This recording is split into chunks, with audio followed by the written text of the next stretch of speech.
Kabanata 1341. Si Ben ay napasimangot at hindi naglakas loob na magsalita. Huwag mo siyang pag-initan, kalmado na sabi ni Zachary. Ang totoo ay tinamaan ako ng sakit na hindi magagamot, at hindi ko alam kung gaano pa ako katagal mabubuhay. Kaya ko ginawa ang testamento, kung sakaling may mangyari sa akin. Ano? Nabigla si Spencer at natigilan sa pagkagulat, bago tuluyang natauhan matapos ang ilang sandali. Anong sakit na hindi magagamot? Nagbibiro ka ba, Ginoong Zachary? Wag mong gawin ito sa isang matandang gaya ko. Hindi ko kakayanin sa edad kong ito. Hindi ako nagbibiro, malamig na tugon ni Zachary. Naalala mo ba si Cynthia Blackwood? Ang tinutukoy mo ay ang panganay na anak ni Taylor Blackwood, tama? Oo, natatandaan ko siya. Pero bakit mo siya biglang binanggit ngayon? Sagot ni Spencer na may kaba. Matapos kong ibunyag ang kanyang mga pakana noon sa harap ni Lolo, nagtapon siya ng lason kay Charlotte, ngunit ako ang tinamaan. Tahimik na isinalaysay ni Zachary ang nakaraang pangyayari at napabuntong hininga. Binigyan niya ako ng matalim na tingin bago siya dinala ng mga pulis, parang sinasabi na susunod din ako sa kanya. Noong una ay hindi ko ito pinansin, at noon ko lang napagtanto kung ano ang ibig niyang sabihin. Hindi ko inakalang ganoon kalakas ang lason na mahahawa na ako kahit konti lang ang napunta sa mata ko. Paanong nangyari ito? Napakasamang babae. Galit na nanginginig si Spencer. Nakipag-usap ka na ba kay Dr. Felch? Eksperto siya sa mga lason, hindi ba? Kung nagamot niya sina Charlotte at Ellie, siguradong matutulungan ka rin niya.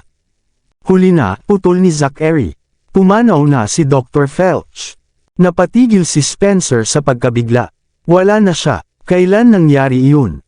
Ilang araw pa lang. Ako at si Charlotte ang nag-asikaso sa lahat bago siya tuluyang inilagay sa huling hantungan, malamig na sagot ni Zachary. Kaya wala nang makakagamot sa akin ngayon. Imposible, ayaw tanggapin ni Spencer ang katotohanan.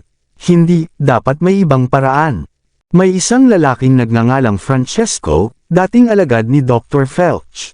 Matagal na naming hinahanap siya ngunit wala kaming makuhang bakas, sabat ni Ben. Huwag kailanman sumuko hanggat may pag-asa, giit ni Spencer. Kilala ko si Francesco. Malapit siyang kaibigan ni Danrick Lindbergh. Matatagpuan ninyo siya kung makikita ninyo si Danrick. Hinahanap din namin siya, ngunit nawawala rin siya ngayon, mahinang tugon ni Ben. Gaano kayo kawalang silbi, ni hindi ninyo mahanap ang isang tao? Galit na hinampes ni Spencer ng kanyang tungkod si Ben. Pinalaki ko kayong dalawa ni Bruce, at ito lang ang kaya ninyong gawin. Paumanhin po, Ginoong Spencer. Napayuko si Ben sa kahihiyan. Tunay ng labis siyang nagsisi matapos pag-alitan ni Spencer at kinamuhian ang sarili dahil hindi pa rin nila matagpuan si Francesco. Matagal nang natapos sana ang lahat ng kanilang problema kung nagawa lamang nila iyon. Tinitigan ni Spencer si Ben bago muling tumingin kay Zachary. Sa 2 buwang pagkawala mo, nagpagamot ka ba? Wala bang nagawa si Dr. Felch para sa iyo? Sumama noon si Dr. Felch kay Miss Lindbergh patungong Erie Hall, kaya may iba kaming medikal na pangkat na tumulong, biglang sabi ni Ben. Tumahimik ka. Singhal ni Zachary habang tinitigan siya ng masama. Lumakas na ang loob mo, ha? Paano ka naglakas loob na sumabat habang kausap ko si Ginoong Spencer? Paumanhin po talaga. Agad na umatras si Ben, takot na magsalita pa. Dapat si Dr. Felch na ang tinawag mo noon. Bakit hindi mo ginawa? Alam ba ni Charlotte na nalason ka? Hindi niya alam, agad na paliwanag ni Zachary. Noon, si Ellie rin ay nalason at kailangan si Dr. Felch. Hindi ko kayang ipauna ang sarili ko kaysa sa kanila. Pero sana nagpagamot na lang kayong tatlo ng sabay. Hindi sana sila pumunta sa Erie Hall. Dapat nagpaiwan kayo para walang maiiwan sa gamutan ni Dr. Felch. Matanda na si Dr. Felch, at hindi na niya kakayanin. Bumagsak na siya matapos gamutin sina Charlotte at Ellie. Kung ako pa ang ginamot niya, wala na sana kaming lahat. Pero, tama na, Ginoong Spencer, singit ni Zachary. Huli na ang lahat. Wala nang saysay ang pag-usapan pa ang nakaraan. Sige, yumuko si Spencer, na piniling manahimik kahit may bahid ng sama ng loob kay Charlotte. Ayaw niyang tanggapin na hindi na kaya ng doktor na gamutin pa ang isa pa, kaya lihim niyang sinisi si Charlotte sa sinapit ni Zachary. Tinawag kita rito dahil gusto kong iwan sa iyong mga kamay ang pamilya Noct, seryosong wika ni Zachary. Matagal nang kasama ko sina Ben at Bruce, ngunit malayo pa rin ang dapat nilang marating kumpara sa iyo. May kakayahan kang mamuno rito. Ang tanging problema ay baka hindi ka paniwalaan dahil sa iyong pinagmulan, kaya hahanapan ko ng paraan para mabago iyon. Naiintindihan ko. Hindi na tumutol si Spencer. Gagawin ko ang lahat ng makakaya ko upang maisakatuparan ang iyong kagustuhan at pangalagaan ang pamilya Noct habang ako'y nabubuhay. Iyan ang gusto kong marinig. Laking ginhawa yun sa dibdib ni Zachary. Ingatan mo ang iyong kalusugan, at sana ay huwag kang bibigay hanggang lumaki ang mga bata. Sige, tumanggo si Spencer, bahagyang namumula ang mga mata. Maaari ka nang umalis. Makikipagkita pa ako kay Johan. Ngumiti si Zachary. Ingatan mo ang sarili mo. Mag-uusap ulit tayo kapag naayos ko na ang lahat. Sige, tinitigan ni Spencer ang binata sa kanyang harapan. Gusto pa niyang magsalita ngunit pinigilan niya ang sarili. Ihatid mo si Ginoong Spencer, utos ni Zachary kay Ben. Opo, Ginoo. Inihatid ni Ben si Spencer palabas. Dalhin mo ako sa looban ng bakuran habang wala pa si Johan. Mahilig umupo roon noon si Ginoong Henry. Hindi mapigilan ni Spencer ang mapabuntong hininga habang tinitingnan ng pamilyar na hardin. Sige, pero umuulan ngayon. Sandali lang at kukuha ako ng payong. Ilang sandali pa, dinala ni Ben si Spencer sa hardin habang hawak ang isang malaking itim na payong. Maganda ang pagkakaayos ng hardin at mukhang sariwa at lant iyan, ngunit hindi magawang mapansin ni Spencer ang kagandahan nito. Sabihin mo nga sa akin ang totoo. Ganito na ba kalala ang sakit ni Ginoong Zachary? Seryosong tanong niya. 3 buwan na naming alam ang problema. Noong una, panandalian lang siyang nagkakaroon ng malabong paningin at pagkahilo, ngunit kagabi, tuluyan siyang nawala ng paningin sa loob ng ilang oras. Ayon sa doktor, kumalat na ang lason sa utak at naapektuhan ang mga nervous system niya. Pagkatapos ipaliwanag, malungkot na sabi ni Ben, may pag-asa pa sana ng puntahan namin si Dr. Felch. Pero noon, halos wala na rin siyang lakas. Gayunman, hindi niya nakalimutan ang sakit ni Ginoong Zachary at isinulat pa ang isang reseta bago siya pumanaw. Sa kasamaang palad, hindi na niya natapos. Pero bago siya nalagutan ng hininga, sinabi niya na ang alagad niyang si Francesco lang ang makakaunawa sa reseta at makakapagpagaling kay Ginoong Zachary. Kaya ginagawa namin ang lahat para hanapin si Francesco, ngunit wala pa ring balita. Mag-iisip din ako ng paraan, kunot nung sabi ni Spencer. Hindi tayo dapat sumuko hanggat may pagkakataon, kahit gaano kaliit. Tama iyon, tumanggo si Ben. Hindi kami sumusuko at patuloy naming hinahanap ang lunas. Si Ginoong Zachary na lang ang haligi ng pamilya ngayon. Kapag bumagsak siya, matatapos na ang isang siglong pamana ng angkan ng Noct. Namasa ang mga mata ni Spencer habang nagsasalita. Nangako ako kay Ginoong Henry na babantayan ko si Ginoong Zachary. Paano ko haharapin si Ginoong Henry kung may mangyari sa kanyang apo? Napayuko si Ben na may lungkot, at hindi alam kung ano pa ang sasabihin. Biglang narinig ang malakas na ugong ng makina ng sasakyan mula sa labas. Lumingon si Ben at agad nagpakalma. Nandito na si Ginoong Sturk. Ihahatid ko na po kayo sa sasakyan ninyo. Tumanggo si Spencer. Ayos lang. Mauna ka na. Ipapatulong ko na lang sa mga tauhan ko. Mula nang pumanaw si Henry, lahat ng mga bodyguard at kasambahay na nakaatas sa kanya ay inutusan na alagaan si Spencer. Gayunman, kalahati sa kanila ay ipinadala ni Spencer kay Zachary, at ilang empleyado lamang ang iniwan niya sa kanyang tabi. Naniniwala siya na ang isang matandang lingkod na tulad niya ay hindi na nangangailangan ng napakaraming tao para mag-alaga. Kahit ganoon, labis ang paggalang ni Zachary sa kanya at tiniyak na matatanggap niya ang parehong antas ng pag-aalaga na dating tinatanggap ni Henry. Sa pagkakataong ito, iniwan ni Ben si Spencer sa pangangalaga ni Kyle, pinanood silang umalis, at saka nagtungo upang salubungin si Johan. Nang bumaba si Johan mula sa sasakyan at makita ang kotse ni Spencer, nakaramdam siya ng kaba. Hinila niya ang manggas ni Ben at mahina siyang nagtanong, bakit ako pinatawag ni Ginoong Noct? May malaking nangyari ba? Sa lahat ng taong ito, nakikipagkita sa kanya si Zachary sa kumpanya o saan man sa labas, gaano man kabigat ang usapin. Dahil ito ang unang pagkakataon na inimbitahan siya sa tirahan ng pamilya Noct, hindi niya maiwasang kabahan. Malalaman ninyo kapag nakausap ninyo siya, magalang na sagot ni Ben. Dito po tayo. Nakapaghanda na si Hannah ng bagong tiyan nang dumating si Johan sa silid-aralan kasama si Ben. Naupo si Zachary nang nakasandal sa sopa, na nakatingin sa dokumentong hawak niya. Nang marinig ang yabag ng mga paa, tumangala siya at ngumiti. Maligayang pagdating, Ginoong Stirk. Ano po ang okasyon ngayon, Ginoong Noct? Bakit ninyo ako biglang pinatawag sa bahay ninyo? Kinabahan si Johan. Maupo ka, sinyas ni Zachary patungo sa sopa. Pag-upo ni Johan sa tapat niya, inilapag ni Hannah ang tsarera sa mesa bago lumabas ng silid. Aabutin na sana ni Johan ang tsarera nang mapansin niya ang dokumento sa mesa, at lalo siyang nakaramdam ng kaba. Para sa iyo iyan, iniabot ni Zachary ang dokumento. Basahin mo. Agad na napatigil ang kamay ni Johan. Isinuot niya ang kanyang salamin at binasa ang dokumento. Ano ito, Ginoong Noct? Bakit kayo gumagawa ng testamento sa murang edad at hinihiling na akuin ko ang posisyon ninyo bilang pinuno ng Divine Corporation? Basahin mong mabuti, paalala ni Zachary na may ngiti. Nakasulat dyan na ikaw ang papalit sa akin kung may mangyari sa akin. Tungkol naman sa punong tanggapan sa bansang M, mananatiling namamahala si Spencer, at ikaw ang tutulong sa kanya. Ano ba talaga ang nangyayari? Lalo pang nabalisa si Johan. Patuloy na umuunlad ang Noct Group, at nasa rurok kayo ng karera ninyo. Bakit kayo biglang gumawa ng testamento? Ginagawa ko lang ito bilang paghahanda, sagot ni Zachary, na walang balak sabihin ang totoo. Maraming hindi inaasahan sa buhay. Walang nakakaalam kung ano ang mangyayari bukas.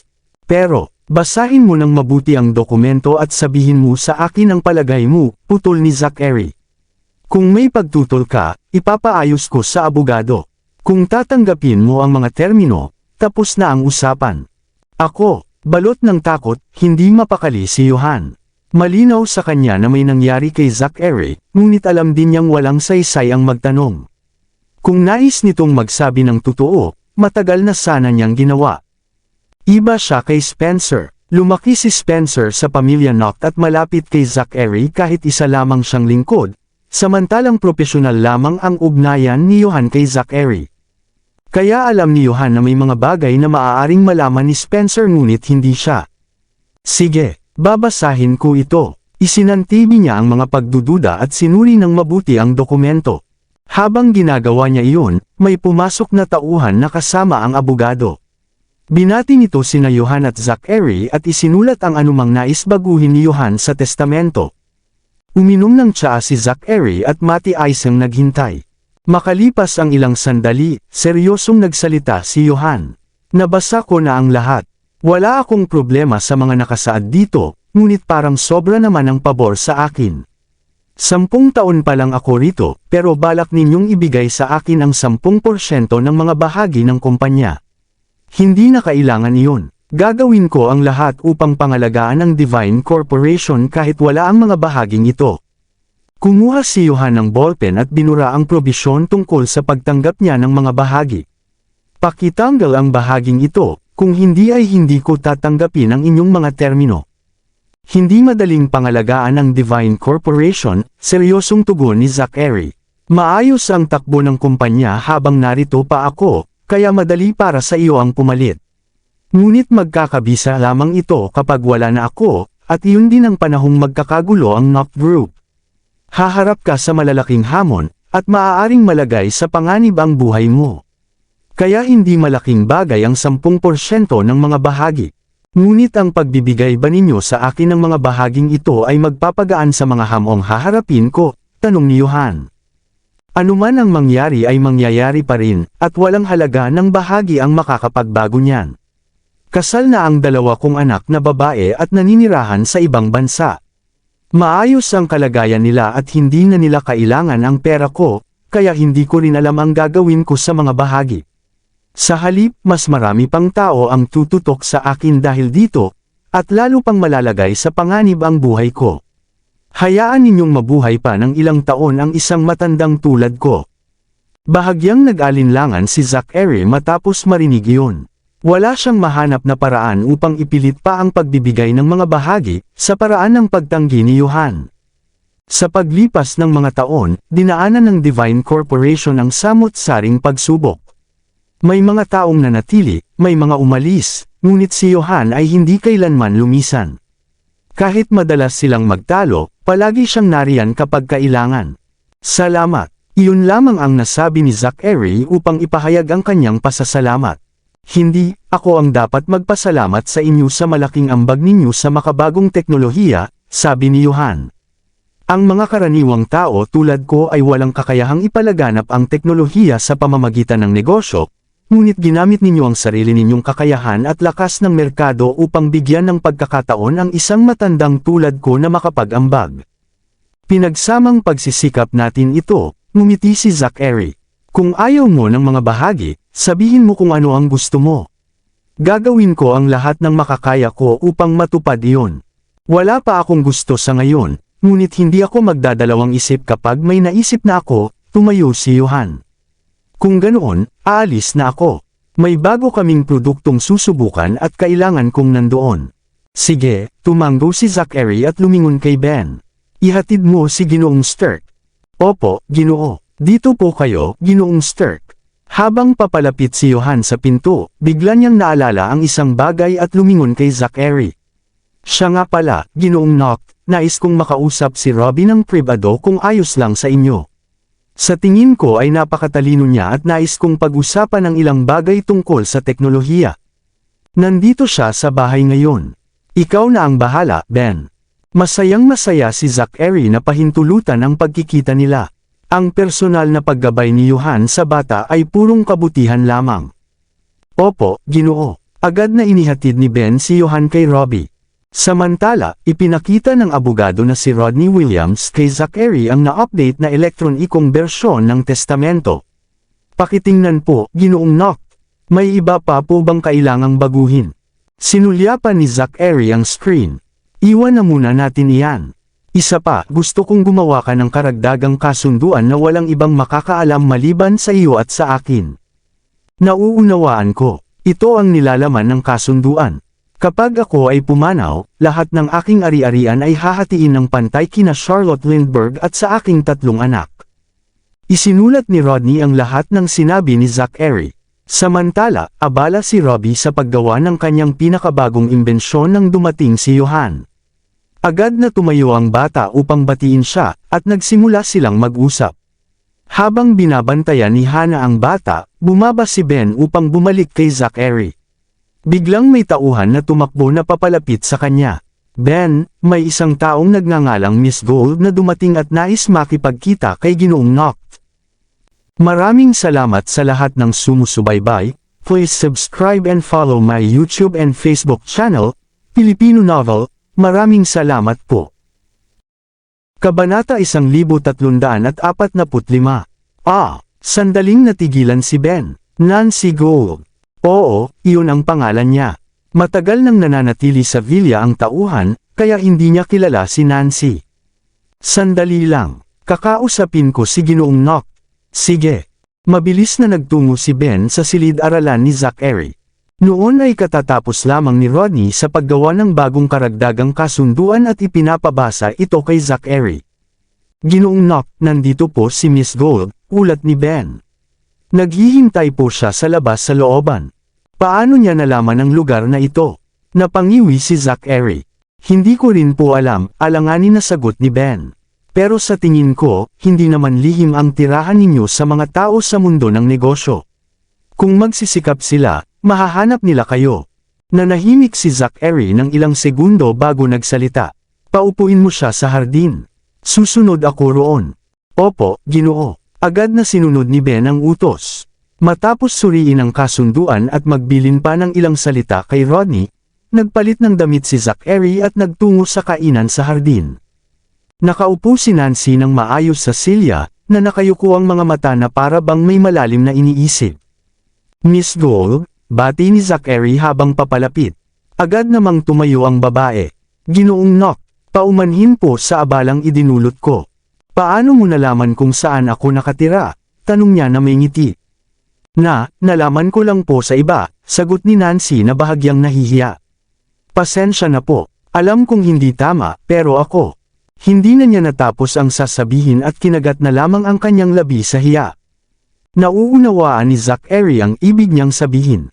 Maayos naman ang samahan nila noong huli silang nagkita, hanggang sa dumating si Luis at sinira ang lahat. Pagkatapos noon, hindi na siya sumagot sa mga mensahe o tawag ni Nancy. Kaya hindi na siya nakapaghintay at siya na mismo ang dumating. Medyo nakokonsensya ako na palaging napuputol ang huli nating dalawang pagkikita, kaya ililibre kita ngayon ng pagkain. Ikaw ang pumili kung saan, alok ni Zachary. Talaga, natuwa si Nancy. Pwede ba rito na lang sa bahay ninyo? Tanong niya nang may pag-aalinlangan. May mga bisita kami at narito rin ang mga bata, kaya hindi masyadong maginhawa, diretsyong pagtanggi ni Zachary. Gusto mo ang dagat, hindi ba? Doon na lang tayo. Sige po, masiglang tumanggaw si Nancy. Kahit tinanggihan siya ni Zachary na kumain sa loob ng bahay, ang mahalaga ay sasama ito sa kanya, na nangangahulugang may oras silang dalawa lang. Lumingon si Zachary at nagutos. Ben, ihanda mo ang lahat. Naiintindihan ko, Ginoo. Agad na umalis si Ben. Tara na. Matapos ipaalam kay Hannah ang kanyang gagawin, sumakay sa sasakyan si Zachary kasama si Nancy. Napakunot ang noo ni Robbie nang makita sila mula sa bintana sa itaas. Sino ang babaeng iyon? Tanong niya sa katabing katulong. Mukhang kaibigan ni Ginoong Noct, sagot ng katulong. Isang tingin lamang ni Johan ay agad niyang nakilala ang babae. Iyan si Miss Gold mula sa Coandria. Siya ang batang babaeng bise-presidente ng Rock Cannon Group. Sa nakalipas na 2 taon, naging tanyag siya sa mundo ng negosyo. Wala nang sinabi si Robbie. Huwag mo nang intindihin ang mga bagay ng matatanda, sabi ni Johan na may ngiti. Halika, ituloy na natin ang pinag-uusapan natin kanina. Sige, isinantabi ni Robbie ang iniisip at ipinagpatuloy ang talakayan nila ni Johan tungkol sa kanyang bagong imbensyon. Samantala, dumiretso pababa ng bundok ang sasakyan ni Zachary patungo sa South Sea. Sa loob ng sasakyan, masayang nagkukwento si Nancy tungkol sa magaang paksa. Paminsan-minsan ay maikling sumasagot si Zachary, hanggang sa napunta ang usapan sa proyekto ng gymnasium sa Pilere. Sa palagay ko ay kinausap ka ni Sir Robert nitong nakaraang 2 araw, tanong niya. Oo, sagot ni Nancy. Maganda ang mga alok at gusto niyang mag-invest ako. Pero tinanggihan ko. Bakit? Bahagyang nagulat si Zachary. Kung ordinaryong kompetisyon lang sa negosyo, hindi ko sana pinalampas ang alok, tapat na sagot ni Nancy. Pero may kinalaman ito kay Miss Lindbergh. Asawa ninyo siya, at ayokong magdulot ng problema sa inyo dahil doon. Hindi naman sana ganoon kalaking problema, bahagyang nakonsensya si Zachary. Pero gayon paman, salamat. Walang anuman, prinsipyo ko lang ito, wala itong kinalaman sa inyo, ngumiti si Nancy. Bukod pa roon, hindi ninyo ito nabanggit sa akin. Ayoko lang talagang madamay. Nauunawaan ko, tugon niya. Ginoong Noct, ang totoo ay naparito ako ngayon upang. Isang puting sasakyan ang dumaan sa tabi nila bago pa man matapos ang kanyang sasabihin. Agad na napatingin si Zachary sa direksyon nito. Iyan ang puting Bentley ni Luis. Iliko ang sasakyan, sigaw niya agad na nakakunot ang noo. Opo, Ginoo. Mabilis na nag-u-turn ng tauhan. Sandaling natigilan si Nancy bago nagtanong, may naiwan po ba kayo, Ginoong Noct? Halata ang pagtataka sa kanyang tinig. Pasensya na, pero mukhang hindi na kita malilibre ng pagkain ngayon, sabi ni Zachary na nakasimangot pa rin. Ihahatid na lang kita sa unahan ng kalsada. Sa ibang araw na lang. Pero, may nais sanang sabihin ng babae ngunit pinigilan niya ang sarili. Pilit na umunawa. Sagot niya, ayos lang. Naiintindihan ko. Ayusin ninyo muna ang inyong mga dapat asikasuhin. Tandaan ninyong tawagan ako kapag tapos na kayo. Sige, sagot ni Zachary na may pagsisisi. Tatawag ako. Oo naman. Ngumiti si Nancy. Palagi niyang kontrolado ang kanyang damdamin sa anumang sitwasyon. Nang huminto ang sasakyan, bumaba siya at sumakay sa sarili niyang kotse na nakaparada sa gilid ng kalsada. Bumalik ang sasakyan ni Zachary patungo sa bundok ng Northridge. Habang nakatayo si Nancy sa gilid ng daan at pinagmamasdan ng papalayong sasakyan, unti-unting napalitan ng lungkot ang ngiti sa kanyang mukha. Ikatlong beses na itong naputol ang pakikipagkita niya kay Zachary. At sa bawat pagkakataon, si Charlotte ang dahilan. Sa tingin ko ay sasakyan iyon ni Sir Lewis, sabi ng kanyang tauhan. Mukhang nakatira si Miss Lindbergh sa Northridge. Malamang bumalik si Ginoong Knock nang makita niyang papunta roon si Sir Lewis. Alam ko, dumilim ang mukha ni Nancy at hindi na niya naitago ang lungkot sa kanyang mga mata. Kung gayon, maingat na tumingin ang tauhan sa kanya. Maghihintay tayo rito hanggang bumaba si Sir Lewis, utos niya habang sumasakay sa sasakyan. Opo, ginang. Nang magising si Charlotte kinaumagahan, masakit pa rin ang kanyang kamay. Sa tulong ni Lupin, nagayos siya at nagbihis bago sila bumaba upang mag-almusal. Tahimik ang bahay dahil dinala ni Morgan ang tatlong bata pababa ng bundok upang maglaro. Sa kung anong dahilan, hindi yun ikinasanay ni Charlotte. Dapat bawasan ninyo ang pag-inom ng kape, Miss Lindbergh. Hindi yan mabuti sa sikmura, paalala ni Lupin. Matamlay lang ako dahil hindi ako nakatulog ng maayos kagabi, hinimas ni Charlotte ang kanyang sentido. Kailangan ko ng lakas dahil may haharapin akong bagay ngayon. Bagay? Anong bagay? Nagulat si Lupin dahil wala naman silang masyadong ginagawa bukod sa pag-aalaga sa mga bata. Kahit hindi ka aktibong maghanap ng gulo, kusa itong lalapit sa iyo. Tinitigan ni Charlotte ang kanyang telepono. Mayroon siyang hindi nasagot na tawag mula kay Robert kaninang umaga at hindi pa niya ito binabalikan. Kaya pakiramdam niya ay darating ito sa anumang sandali. Anong gulo? Miss Lindbergh, dumating na po si Sir Robert, mabilis na anunsyo ng babaeng bodyguard bago pa makapagtanong si Lupin. Ilang tao ang kasama niya? Tanong ni Charlotte. 3 tauhan po. Wala si Sir Lewis. Papasukin sila. Inilapag ni Charlotte ang kanyang kubyertos at tinignan si Lupin. Agad namang nagtipon si Lupin ng mga tao at inilagay sila sa alerto. Lubos nang sinira ni Robert ang tulay sa pagitan nila nang utusan nito ang mga tauhan na hulihin si Charlotte matapos siyang makaalis. Dahil may lakas loob pa itong magpakita muli sa kanya, kailangan talagang maging maingat si Charlotte. Bumukas ang tarangkahan ng looban at pumasok ang puting Bentley. Pinangunahan ni Lupin ang grupo upang salubungin sila. Bumukas ang mga pinto ng sasakyan at bumaba si Robert kasama ang 3 tauhan. Charlotte, matagal din kitang hinanap, sabi niya na may banayad ng ngiti. Matagal na tayong hindi nagkita, Sir Robert. Nanatiling nakaupo si Charlotte sa sopa sa sala at malamig na tumitig sa kanya. Hindi ko akalaing gugugol ka ng ganoong oras para hanapin ako. Ano ang pakay mo ngayon? Hindi ba pwede na dumaan lang ako para dalawin ka bilang isang nakatatanda? Inilibot ni Robert ang kanyang tingin sa paligid at halatang nakahinga siya ng maluwag nang mapansin na kakaunti lamang ang mga bodyguard. Wala ba rito ang mga bata? Kaya pala mas tahimik ang lugar mo. Alam niya kung gaano kahalaga kay Charlotte ang kaligtasan ng mga bata. Palagi itong may kasamang malaking grupo ng mga bodyguard tuwing lalabas ang mga bata. Sa sandaling iyon, 3 bodyguard lamang ang naiwan sa villa. Maaari ka nang tumigil sa kakatingin sa paligid. Nakita agad ni Charlotte ang pakay niya. Kahit 3 lang sila, higit pa rin silang sapat. Naglinis ng lalamunan si Robert at pilit na ngumiti. Hindi na kailangang maging masyadong agresibo. Nandito ako para pag-usapan ang proyekto, hindi para makipag-away. Mukhang mahina ang alaala mo, komento niya na may panunuya. Hindi ba ikaw ang nag-utos sa mga taong iyon na hulihin ako kamakailan lang? Iniimbitahan ka lang naman namin pabalik sa aming mansyon. Hindi kayang mawala ni Luis ang presensya mo, walang kahihiyang sagot ni Robert. Ikaw lang ang masyadong mapaghinala sa pag-aakalang sasaktan kanila. Ninisian siya ni Charlotte sa isip. Napaka-plastic na matanda. Kung ganoon, hindi mo ba ako aanyayahang pumasok? Tinaas ni Robert ang kanyang kilay. Siyempre, dito ka dumaan, sagot niya sabay sinyas. Pagpasok ni Robert, hinaranggan ni Lupin ang kanyang mga tauhan.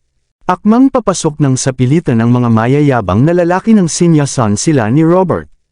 Kaagad silang umatras at naghintay sa labas ng pinto. Dalawang babaeng bodyguard ang nagbantay sa kanila, habang si Lupin naman ay nanatili sa loob upang bantayan si Charlotte. Hindi alam ni Robert na may dalawa pang bodyguard na nakaalerto sa itaas. Sige na, Charlotte, hindi naman kailangang maging masungit ka sa isang nakatatanda, hindi ba? Nagpakabait agad si Robert matapos umupo. Magkaibigan naman kami ni Danrick. Tigilan mo na iyan. Walang interes si Charlotte sa kanyang mga salita. Kung may sasabihin ka, dumiretso ka na. Sige, tumanggo siya na may ngiting may bahid ng pagkatuso. Sa gayon, hindi na ako magpapaligoy-ligoy. Pagkatapos ay inilapag niya ang isang dokumento sa mesa. Kapag pinirmahan mo ito, wala na tayong magiging utang sa isa't isa at wala na rin tayong magiging ugnayan magpakailanman. Kinuha ni Charlotte ang dokumento at sinulyapan bago tumawa ng mapanlibak. Ang lakas ng loob mong hilingin na umatras ako sa proyekto ng ganito lang. Paano naman ang 20 bilyong puhunan ko? Libre na lang ba yun para sa iyo? Ang katotohanang nakapag-invest ka sa proyekto ay dahil na rin sa lihim na pagsasaayos ni Luis, at nakinabang ka rin naman dito, walang pakundangang sagot ni Robert. Bukod pa roon, kasalanan mo kung bakit na-cancela ang kasal, at nagdulot iyon ng hindi na maaayos na pinsala sa pamilya Laurent at sa kalagayang pangkaisipan ni Luis. Hindi naman sobra ang 20 bilyon, sa tingin mo ba? Nagngit-ngit si Lupin habang nakikinig. Kung naroon lang si Morgan, malamang ay minura na niya ng malakas ang lalaki dahil sa kapal ng mukha nito. Ha! Tumawa si Charlotte nang may pangungutya. Una sa lahat, wala akong napala sa proyektong iyan. Pangalawa, hindi ako ang nag-iisang may pananagutan sa pagkansela ng kasal. Nakalimutan mo na ba ang lahat ng kasamaan na ginawa ni na Lady Sherlyn at Diana? Sa katunayan, dapat nga ay magpasalamat ka sa akin dahil iniligtas ko ang reputasyon ninyo sa pamamagitan ng pananahimik tungkol sa mga pangyayaring iyon. Si Diana ang nasa likod ng lahat ng mga pakana. Ano ang kinalaman ng asawa ko riyan?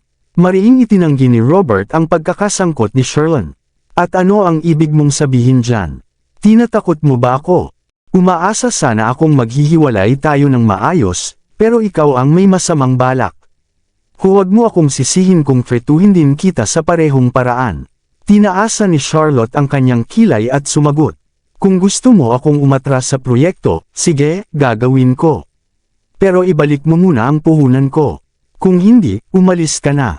Nagulat ako sa bagsak na kalagayan ng Lindbergh Corporation ngayon, mapanuyang sabi ni Robert. Isipin mo, ipinaglalaban mo pa ang 20 bilyon. Mukhang wala nang magawa ang kapatid mo. Kahit 20 bilyon man o 20 lang, ang sa akin ay sa akin. Walang sino man ang may karapatang agawin iyon. Mariing sabi ni Charlotte, at babalik ang kapatid ko. Hintayin mo lang.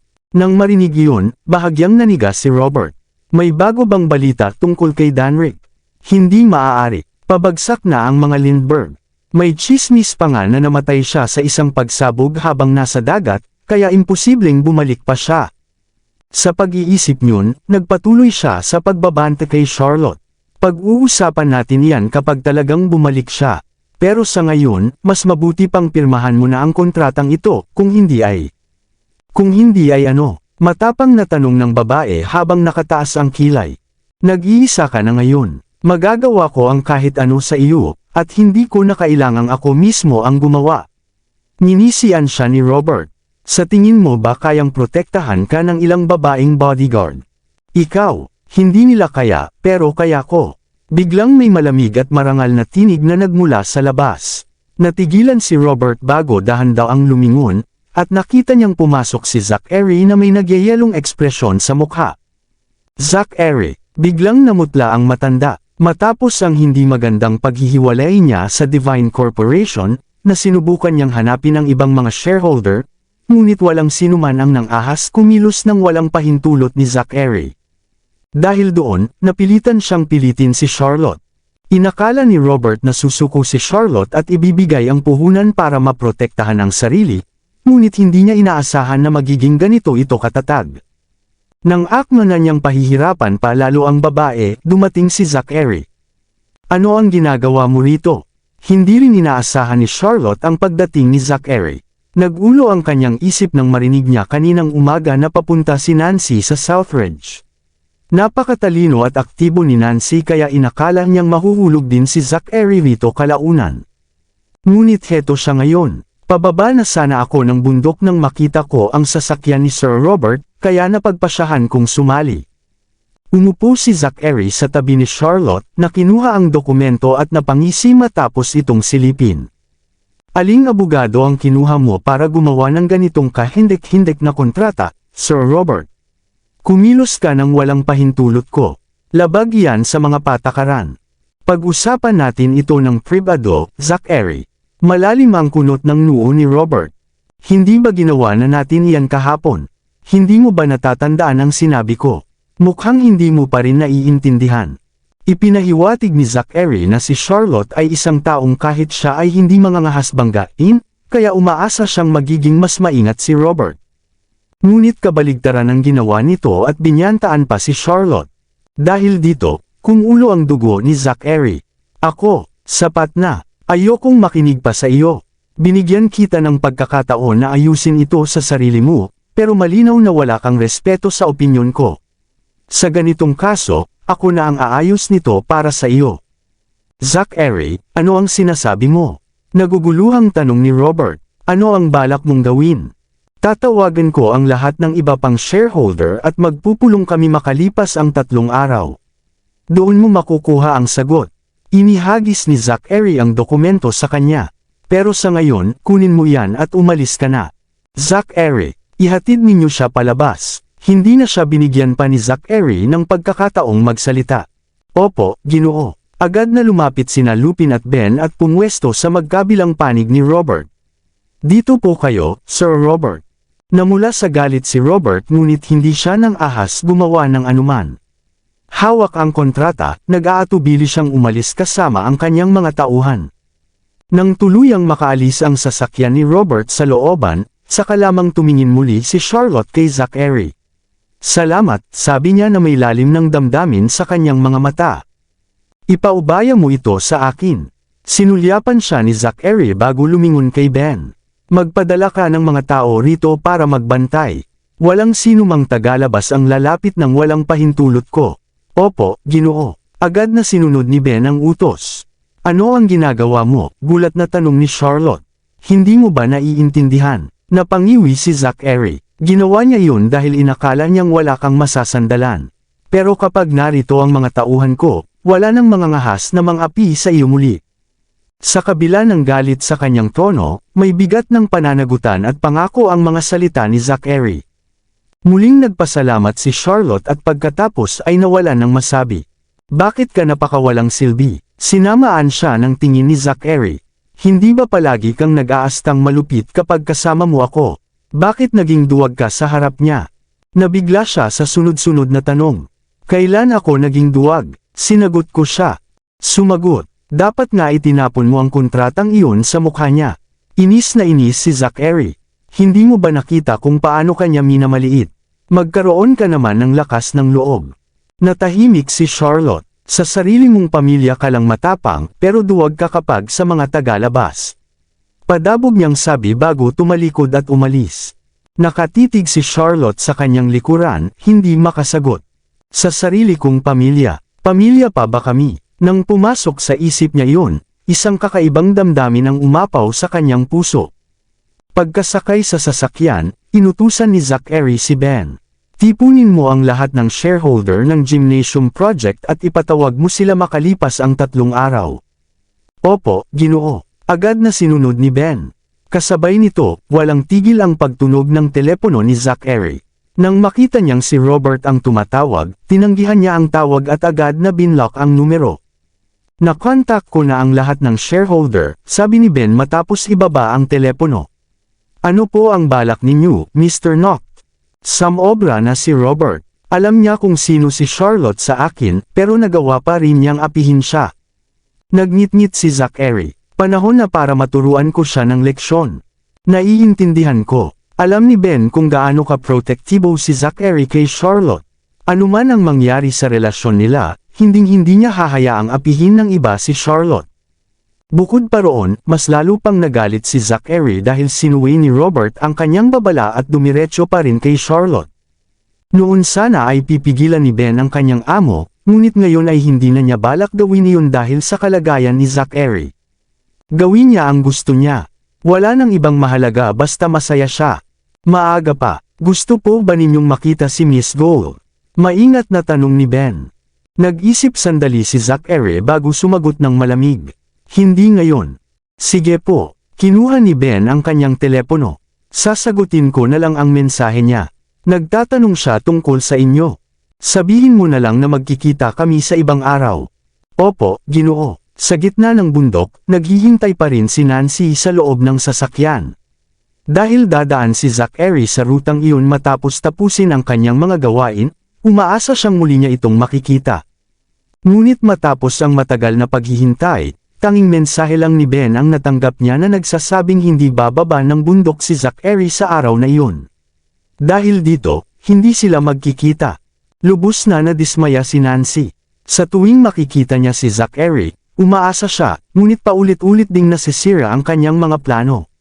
Sa puntong iyon, hindi na napigilan ng karaniwang kalmadong babae ang kanyang emosyon.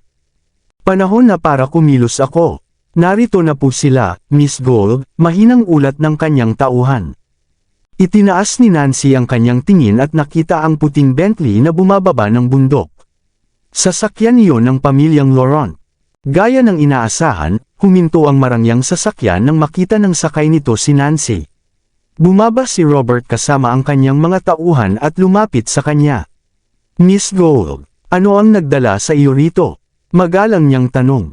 Kung hindi po kayo dumaan, Sir Robert, malamang ay nasa yate na ako ni Mr. Knock ngayon. Maingat ang pananalita ni Nancy, ngunit malinaw ang ibig niyang ipahiwatig. Saglit na nagulat si Robert bago agad sumagot.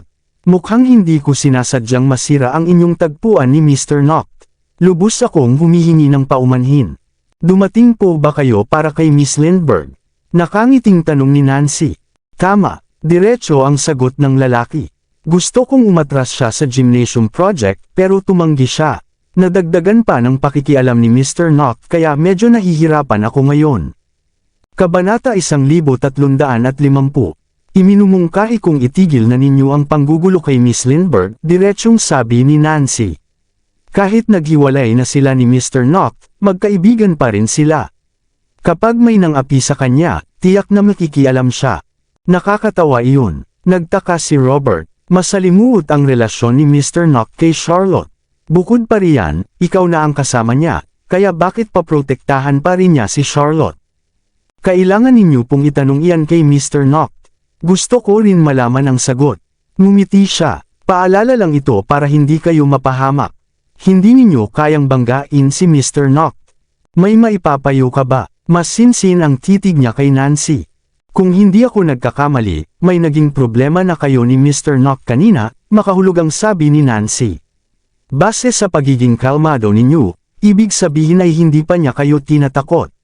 Ngunit sa pagkakakilala ko sa kanya, malamang ay kikilos na siya sa lalong madaling panahon. Nabigla si Robert. Miss Gold, ibig ninyong sabihin. Hindi ninyo dapat ipilit ang isang bagay na hindi sa inyo. Iminumungkahi kong ibalik ninyo ang puhunan niya at maging tapat. Baka may pagkakataon pa kayong makaligtas. Diretso pa niyang sinabi. Alam kong hindi maganda ang kalagayang pinansyal ninyo. Kung aasa kayo ng lubos sa proyektong ito para makabangon, mawawala ang lahat kapag tinanggal kayo rito. Ibig mong sabihin, gusto akong paalisin ni Zachary sa proyektong ito. Hindi makapaniwalang sigaw ni Robert. Imposible. Bakit hindi? Ngumisi si Nancy. Marahil nakalimutan ninyo na wala siyang ipinapakitang awas sa mga karibal sa negosyo. Bukod pa riyan, inagaw ng inyong anak ang babaeng mahal niya, at pagkatapos ay pinilit ninyo si Charlotte na gumawa ng bagay na labag sa kanyang kalooban. Hindi lang ninyo binaliwala ang kanyang babala, lantaran ninyo pa siyang inapi. Huwag ninyong kalimutan kung kanino siya kakampi. Kahit pa bumagsak na si Charlotte, ina pa rin siya ng kanyang mga anak. Sa patuloy ninyong pagsubok sa kanyang pasensya, nataman na ninyo ang kanyang pinakasensitibong bahagi, kaya tiyak na hindi siya magpapakita ng awa. Nanlaki ang mata ni Robert at dali-daling nagpasalamat. Maraming salamat sa inyong payo, Miss Gold. Babayaran ko ang kabutihang ito sa hinaharap. Pagkasabi niyon, mabilis siyang sumakay sa sasakyan kasama ang kanyang tauhan. Pagkasara pa lang ng pinto, agad niyang tinawagan ang kanyang abogado. Ibalik ninyo kaagad ang 20 bilyong puhunan ni Charlotte. Huwag na kayong magtanong at gawin ninyo agad ang utos ko. Habang umaandar ang sasakyan, ibinaba pa ni Robert ang bintana at kumaway kay Nancy bilang pasasalamat. Tumango si Nancy bilang tugon. Matapos mapanood ang paglayo ng sasakyan ni Robert, sumakay si Nancy sa kanyang sasakyan at bumaba ng bundok kasama ang kanyang tauhan. Hindi ko po maintindihan, Miss Gold. Bakit ninyo siya pinayuhan? Nagtatakang tanong ng tauhan. Kung patuloy niyang guguluhin si Charlotte, patuloy ding paprotektahan siya ni Mr. Noct. Sa ganoong sitwasyon, wala akong magiging pagkakataon na mapalapit sa kanya, kalmadong paliwanag ni Nancy.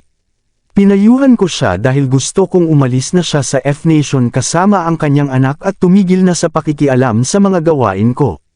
Bukod pa roon, kung may utang na loob siya sa akin ngayon, maaaring makatulong iyon sa hinaharap. Naiintindihan ko. Tumango ang tauhan. Pero hindi ba't tinutulungan din ninyo si Charlotte ng palihim? Iyan ang ikatlong pakinabang. Ngumisi si Nancy. Malalaman din niya na tinulungan ko siya. Sa gayon, magkakaroon siya ng utang na loob sa akin. Ngunit kahit hindi ninyo siya tulungan, may kikialam pa rin naman si Mr. Noct, maingat na sagot ng tauhan. Maaayos pa rin ang problema. Maaaring hindi pumayag si Charlotte na tulungan siya ni Mr. Noct. Bukod pa roon, kung kikilos siya, ang marahas niyang pamamaraan ay tiyak na magdudulot ng ingay sa mundo ng negosyo at makakasira sa reputasyon ng Noct Group. Ayaw naming mangyari iyon, kapwa kami ni Charlotte. Habang nakatanaw sa villa sa Southridge sa labas ng bintana, tinaasan ni Nancy ang kanyang kilay. Sa paggawa nito, 3 ibon ang napatay ko sa isang bato. Tiyak na magpapasalamat sa akin si Charlotte.